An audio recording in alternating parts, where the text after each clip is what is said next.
સામાન્ય રીતે મોટી ચૂંટણીઓમાં વોટોની સંખ્યા ઘટી જાય છે. હું ઘણીવાર લોકોને કહેતા સાંભળું છું કે એક વોટથી શું થઈ જશે, પરંતુ શું તમને ખબર છે કે એક વોટની કિંમત શું છે?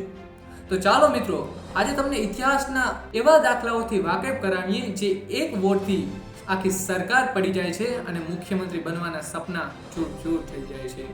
એપ્રિલ 1999માં ભારતીય ઇતિહાસમાં એક મહત્વપૂર્ણ ઘટના બને છે. 13 મહિના જૂની અટલ વાજપેયી સરકાર વિરુદ્ધ અવિશ્વાસ પ્રસ્તાવ રજૂ કરવામાં આવે છે. આ પ્રસ્તાવની તરફેણમાં 270 મત પડ્યા, જ્યારે આ પ્રસ્તાવ વિરુદ્ધ માત્ર 269 મત પડ્યા. માત્ર એક વોટનું અંતર અને આખી સરકાર પડી જાય છે. મિત્રો, હવે તમે જ વિચાર કરી લો કે એક વોટની કિંમત શું છે. અટલ બિહારી વાજપેયીની આખી સરકાર પડી જાય છે માત્ર એક વોટના કારણે. 2008માં રાજસ્થાનની વિધાનસભા ચૂંટણીમાં કોંગ્રેસના વરિષ્ઠ નેતા સીપી જોશી અને તેમની હરીફમાં ભાજપના કલ્યાણસિંહ ચૌહાણ ઉભેલા હતા.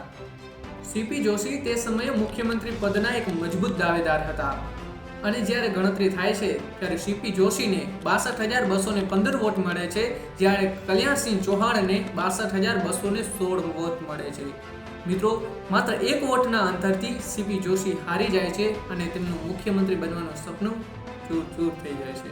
કર્ણાટક વિધાનસભાની 2004ની ચૂંટણીમાં AR કૃષ્ણમૂર્તિએ જનતા દળ સેક્યુલરની ટિકિટ પર ચૂંટણી લડી હતી.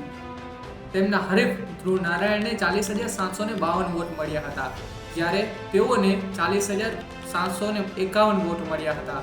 માત્ર એક વોટના અંતરથી તેઓ આખી વિધાનસભાની ચૂંટણી હારી જાય છે અને ભારત દેશમાં પહેલો એવો કિસ્સો હતો કે જ્યારે એક વોટના અંતરથી કોઈ વિધાનસભાની ચૂંટણી હારી જાય છે.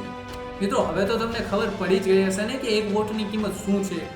હું તો 2 મહિના પહેલાં જ 18 વર્ષનો થયો છું અને મારું વોટર આઈડી કાર્ડ માટે મેં એપ્લાય પણ કરી દીધું છે. હું તો ખૂબ જ ઉત્સુક છું કે જલ્દીથી મારો વારો આવે અને હું મારો પહેલો વોટ કરું. દેશના નવનિર્માણમાં અને દેશના વિકાસમાં આપણે જો યોગદાન નહીં આપશું તો કોણ આપશે?